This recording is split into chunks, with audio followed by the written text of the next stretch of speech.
What's up, guys, and welcome to the first episode to the Plantsitting podcast.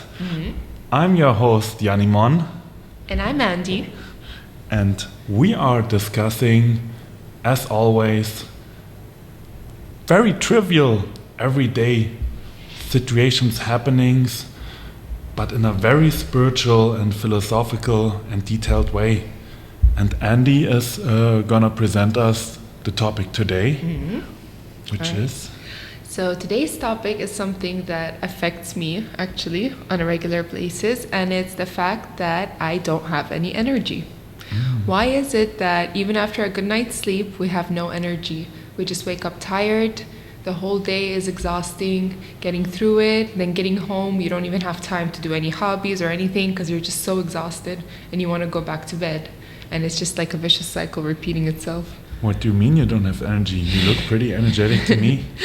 All right, so on the weekends when I'm spending it with you, it feels like I'm energized. But on the usual days when I'm going to work and there's nothing much else to do, it just feels like wake up, work, then go back to sleep, then wake up, work, go back to sleep.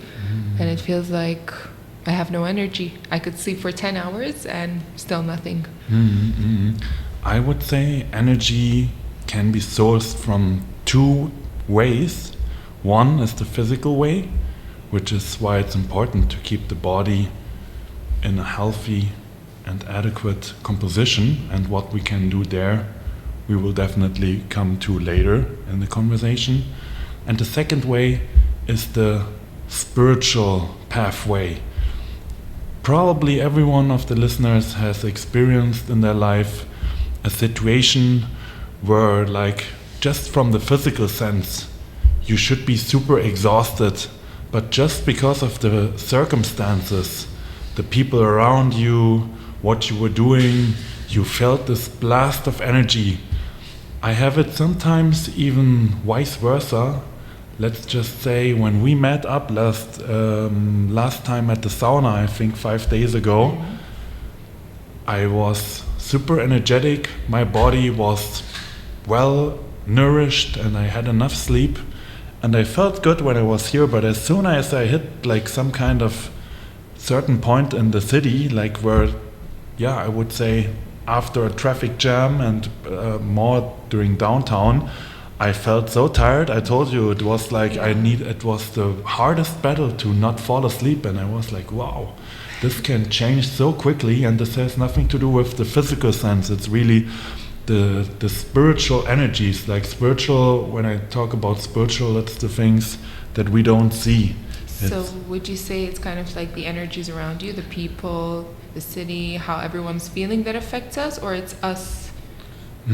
I would say it's both, yeah. It's definitely, you can be doing the right thing. Like, let's say my passion is to play the handpan, and I can follow my passion. I can do what I really love here at home, for example, in a place where I know the energies are good, with Lily, with our cat, and with my Andi, and I can feel super energetic. Whereas I can play the handpan in Jebel Ali, where it's a very crowded place with all the people there are pretty much, or most of them are stressed. It's like an industrial area here in Dubai, Jebel Ali Industria, where I go to my barber.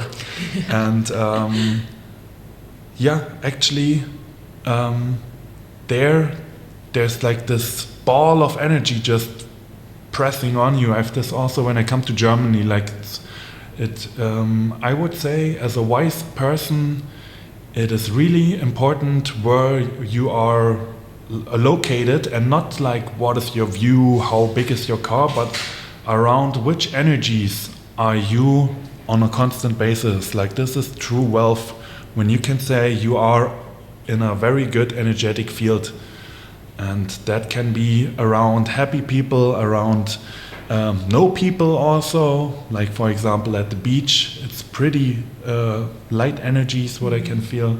So that's one thing. If you know you're gonna be in crowded areas or like around unhappy people, if you feel drained there, it should be a priority to move your life really away from negative energies.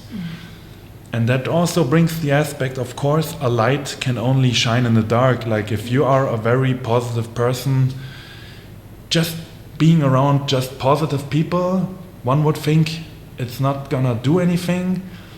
It's like, okay, there's two things. Like, for example, I would say a dark place where people are in these super negative frequencies, your light is not gonna reach them. It's gonna spark people who are ready to receive it. And this is more like other lights people. So a light cannot shine in the dark. I used to say this a lot, but right now I think even a light must shine in the light, because in the dark it will not be received. And if it's shining in the dark, like one should never avoid a certain person just because, like let's say, because we had this encounter, you meet a person and you feel like this person is just, in that person's view, I'm just an object, I'm just the customer. But you are really in contact with that person because of the energies. Money and everything evolves around it. So one could now say, oh no, this is not the energy I want to be around. But what I would say is, it's definitely like one should never let these things get in the way to let your light shine on other people. But one needs to be very cautious of the own energy. And if it feels being drained, then it is enough darkness for the time, and then time to be in the light again, which means be around good energies. So what would you advise for people who have a job and they don't really enjoy this job, but they need to do it anyway because they like their livelihood, they like how much it pays, or it's a good job, but it just, every time they go in there every day, it sparks this like negativity in them. What would you advise people like that? What can they do to keep this positive energy flowing? There's a saying, the only constant in life is change. And if you look at the body, every cell is constantly dying and reproducing, like everything is in constant change, physically and energetically. And it's really all about our own intentions and vibrations, how that change is going to happen. So how things are will only stay the same if no intention is being set, if no impulse is arising from the inside. So if one is alone conscious of what it's there, like I'm conscious that my energies at my job are not what I want to be, and I have this feeling, this intention, I intend to have this and this, not aversion, not that I hate this job, this creates suffering, like aversion against the now creates suffering, but the intention to be in the future doing this and this with these and these people, that is the relevant thing to get out of this situation. Because if you set then the intention, I intend to have this, and then chances will come and life will develop, everything always changes. And if one has then the awareness of these situations and is ready to grab the opportunity, or the 1,000 opportunities that will come to make it a little bit better. It's not just, oh, I'm waiting for a new job now. It's like these little opportunities. Do I have the chance to make this person smile? Do I have the chance to do a favor for that person and raise their energy? It's these 1,000 little things that are in between that will only be there when the awareness and the attention is on the thing that you intend to do. That's what I would recommend a person in that situation, to get conscious of what the situation is and then set the intention of what it should be.